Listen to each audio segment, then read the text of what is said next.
नमस्कार मेरे प्यारे दोस्तों, आज एक ऐसा मुद्दा मैं आप लोगों के लिए लेकर आया हूं जो शायद आप लोगों को दुख भी देगा और खुशी भी देगा। एससी एसटी रिजर्वेशन में एक नया बदलाव हुआ है और ये बात आपको पता होनी चाहिए कि ओबीसी के बाद अब एससी एसटी को भी क्रीमी लेयर में लाया जाता है। लेकिन इस बात को समझने के लिए आज मैं आपको एक बात समझाता हूं, एक कहानी के थ्रू समझना। वीडियो को अंत तक जरूर देखना क्योंकि ये वीडियो मेरे बच्चे आपको कंप्लीट इंफॉर्मेशन देके जाएगी कि एससी एसटी में क्या। इमेजिन कीजिए एक गांव में दो परिवार रहते हैं और दोनों परिवार एससी और एसटी कैटेगरी से बिलोंग करते हैं। लेकिन पहला परिवार जिसके पिताजी आईएएस अधिकारी हैं, मां सरकारी स्कूल में टीचर है और बेटा एक सरकारी स्कूल में ना पढ़कर एक प्राइवेट स्कूल में पढ़ता है और शहर में एक बहुत प्यारा घर है और अच्छी मोटी ताजी इनकम है। अब दूसरा परिवार है, मेरे बच्चे पिता दिहाड़ी मजदूर है, बेटी सरकारी स्कूल में पढ़ती है और बेसिक सुविधाओं के लिए वो लोग आज भी स्ट्रगल कर रहे हैं। अब आप मुझे बताओ कि मेरे बच्चे, सवाल ये उठता है क्या इन दोनों को एक जैसा रिजर्वेशन बेनिफिट मिलना चाहिए या नहीं मिलना चाहिए। यही सवाल आज पूरे देश में चर्चा का विषय बना हुआ है। मेरे दोस्तों, पहले मैं इसके इतिहास के बारे में आपको थोड़ा सा बताता हूं कि एग्जैक्टली ये बसड़ कब से स्टार्ट हुई थी। मैं आपको समझाता हूं।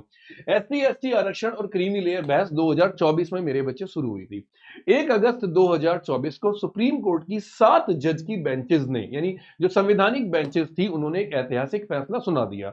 और अब कोर्ट ने सेंटर से पूछा कि आपने इस फैसले को लागू करने के लिए अभी तक कदम क्या उठाए हैं। मेरे प्यारे बच्चों, सुप्रीम कोर्ट संविधान पीठ का एक ऐतिहासिक निर्णय आया था कि मेरे दोस्तों, कि अभी सरकार ने इस पर कोई स्टेप लिए या नहीं लिए। तो मेरे दोस्तों, आज इस 25 मिनट की या 20 मिनट की इस पूरे कंसेप्ट में मैं आप लोगों को बताऊंगा एससी एसटी रिजर्वेशन की हिस्ट्री क्या है, क्रीमी लेयर कंसेप्ट एग्जैक्टली है क्या, 2024 का फैसला क्या था, 2024 में क्या बदला, पॉलिटिकल इंपैक्ट इसका क्या होगा और क्या यह फैसला सोशल जस्टिस को मजबूत करने के लिए बनाया गया है या उसको कमजोर करने के लिए बनाया गया है। सिंपल सी लैंग्वेज में, बिना किसी बायसनेस के, मैं बच्चे इंद्रजीत शर्मा या एससी एसटी के बायसनेस के लिए नहीं आया, लेकिन मैं आपको समझाने आया हूं रिजर्वेशन की शुरुआत मेरे प्यारे बच्चों हुई कैसे थी। पहले इसके बारे में थोड़ा सा जानते हैं।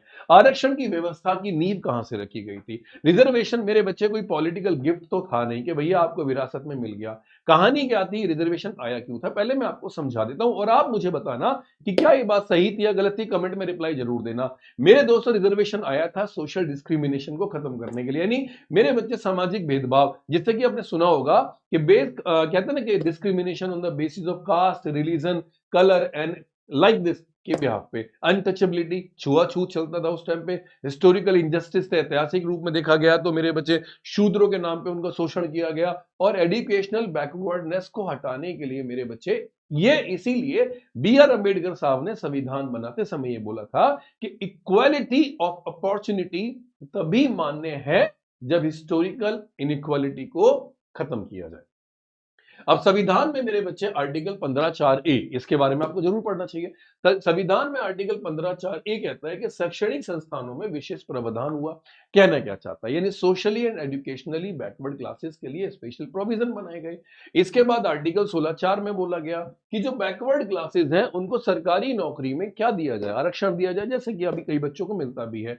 लेकिन सवाल अभी भी यही है कि आरक्षण मिल गया लेकिन उसके बाद फिर आरक्षण मिल रहा है। और आर्टिकल 17 में बोला गया था छुआछूत को पूरी तरह से मेरे बच्चे खत्म किया जाए, यानी that means abolition of untouchability.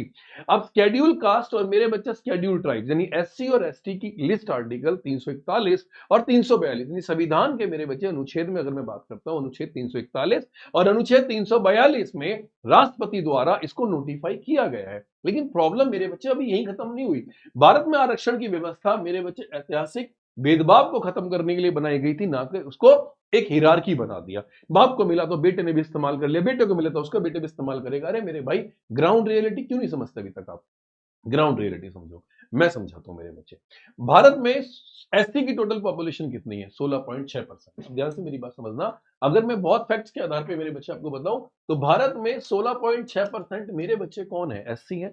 और मेरे बेटे, अगर बात करता हूं एसटी की, तो 8.6% मेरे बच्चे कौन है, एसटी हैं।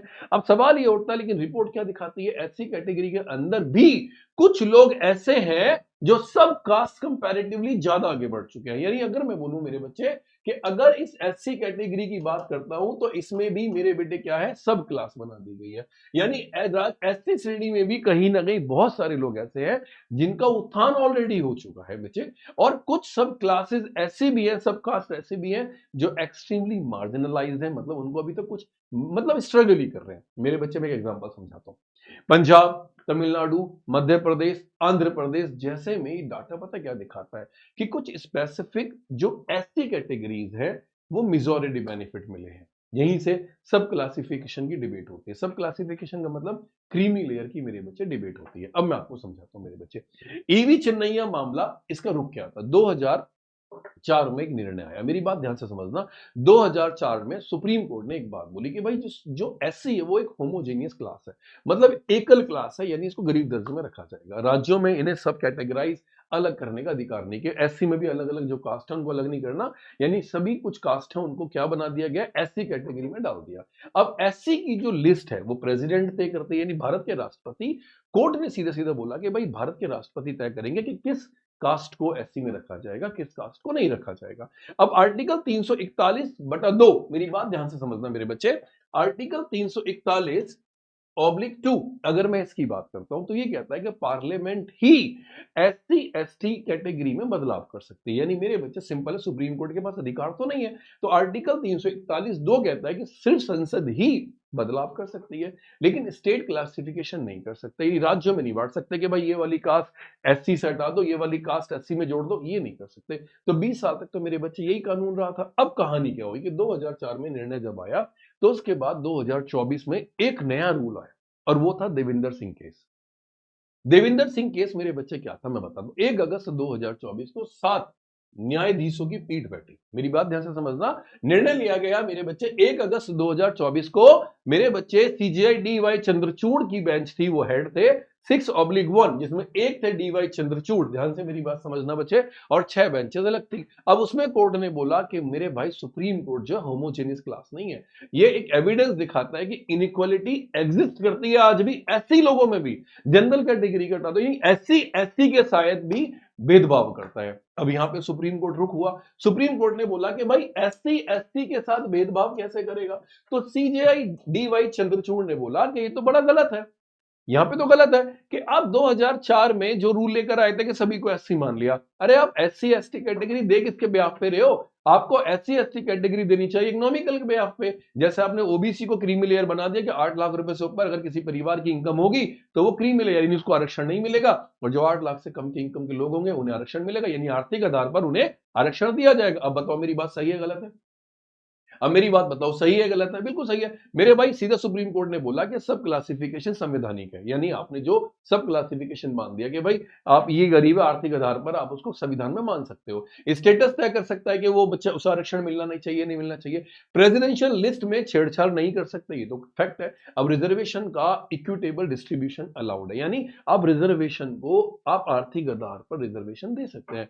कोर्ट ने 2004 के जजमेंट को ओवर रूल कर दिया, बोला कि भाई नहीं, अब तो हम क्रीमी लेयर लेकर आएंगे। तो अब समझ आए मेरे बच्चे, 2004 के रूल को 2024 में ओवर रूल कर दिया, खत्म कर दिया। अब सवाल ये आता है क्रीमी लेयर कंसेप्ट है क्या। अब क्रीमी लेयर ओबीसी को मिला था, आप में से बहुत सारे लोग होंगे ओबीसी के।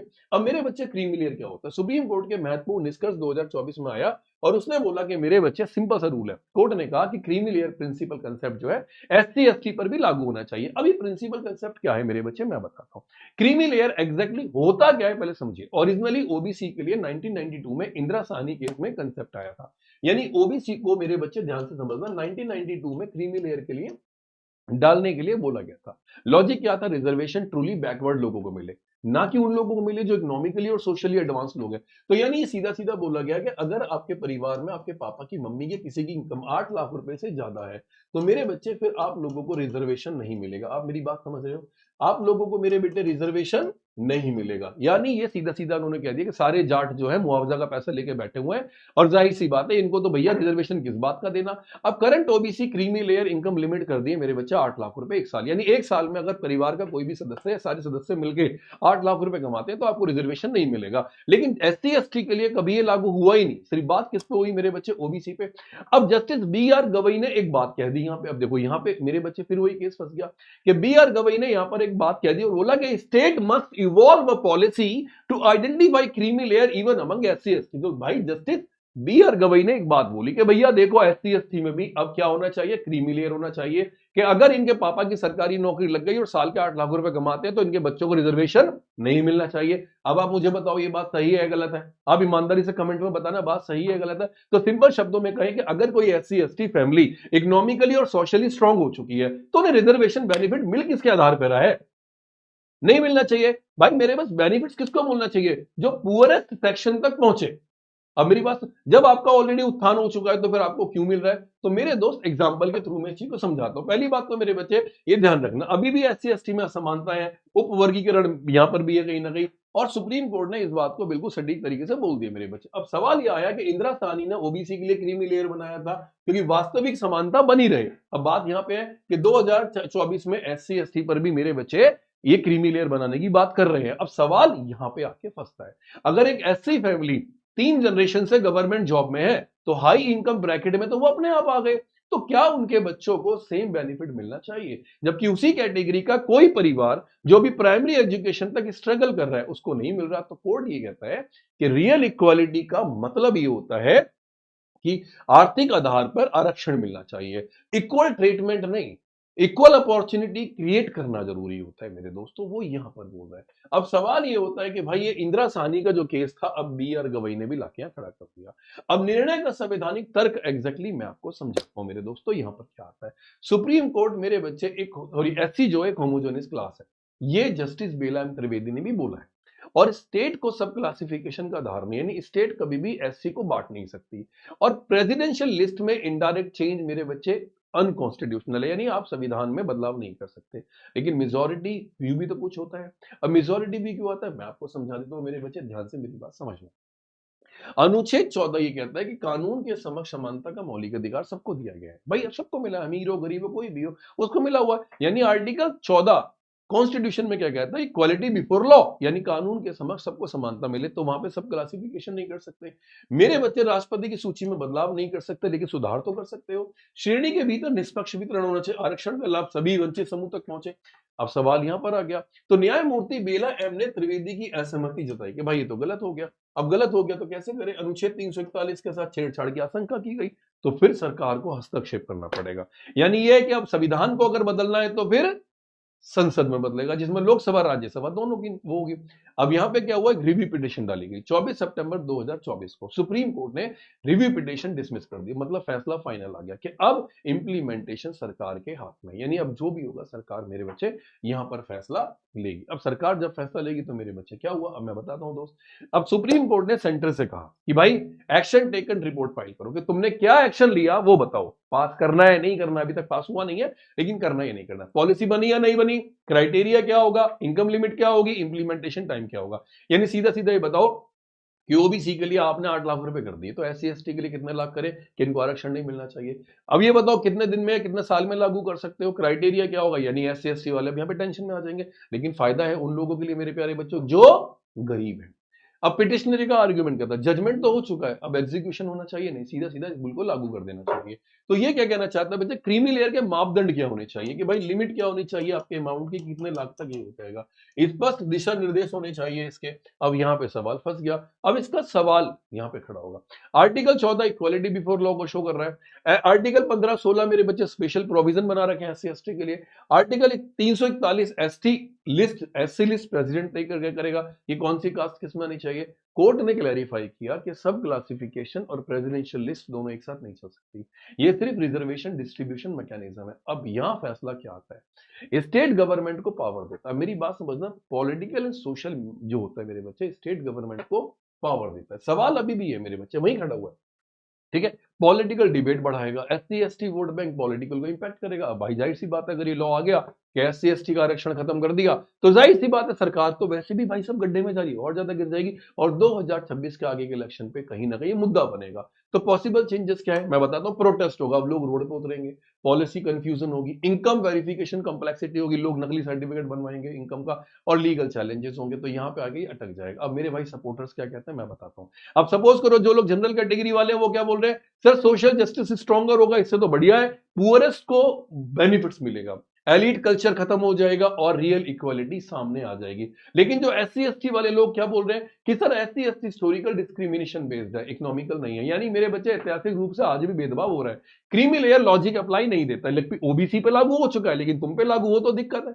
Identify based discrimination economic growth से खत्म नहीं होगी, यानी इकोनॉमिक ग्रोथ से आप इस चीज को खत्म नहीं कर सकते। तो यहां पे सबसे बड़ा सवाल ये होता है कि क्या एससी एसटी पर क्रीमी लेयर लागू होनी चाहिए या नहीं होनी चाहिए। ये तो आप कमेंट में मुझे एक बार जरूर बताना, चाहे एससी हो, एसटी हो, रिजर्वेशन हो, जनरल हो। आप सभी बच्चे मेरे लिए प्यारे स्टूडेंट्स हैं, तो बच्चे अपनी रिव्यू रखना, क्या एससी एसटी लागू पे क्रीमी लेयर होना चाहिए, क्या रिजर्वेशन का आधार कास्ट डिस्क्रिमिनेशन होना चाहिए या इकोनॉमिकली सोशल डेवलपमेंट के आधार पे होना चाहिए। सुप्रीम कोर्ट बोल रहा है कि मेरे बच्चे यहां पर इक्वालिटी सोशल और इकोनॉमिकली के आधार पर होना चाहिए। अब फ्यूचर का सिनेरियो क्या होगा मैं बताता हूं। सरकार कुछ नहीं करेगी, क्रीमी लेयर क्राइटेरिया डिफाइन करना सरकार का काम है, सरकार तुम्हारा सी काट रही है। अब इनकम, ऑक्यूपेशन और एजुकेशनल फैक्टर्स तय करेंगे कि आपको मेरे बच्चे एससी एसटी में आरक्षण मिलेगा या नहीं मिलेगा। स्टेट को गाइडलाइंस अब देनी होगी, अगर सेंटर तय करता है, डिले करता है, तो सुप्रीम कोर्ट स्ट्रिक्ट डायरेक्शन दे सकता है। अब सवाल फैसला ये आता है कि लीगल टेक्निकली क्या होगा, रिजर्वेशन का फ्यूचर क्या होगा या नहीं होगा, सोशल जस्टिस का नेक्स्ट फेज क्या होगा,